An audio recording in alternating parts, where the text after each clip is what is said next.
Miss! Oh, di ba? Tapos scripted. Ano, hindi ka pwedeng tawagin, ano eh, Mrs.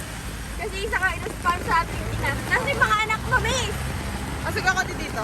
Ay, ano, para, atras ka muna, sa likod ka mag-gal. Ay, vlogger. Go. Forward ka mo, Miss. Miss, kami yung magmamadala, hindi ikaw! Miss, kalman mo! O, go. Una kayo. Ulit, mauna sa Sige, okay lang yan. Video ko lang. Interview niyo ako. Saan po kayo? Miss, pwede po kayo ma-interview? Ano po yan? Taga saan po kayo? Ay, dito sa hula.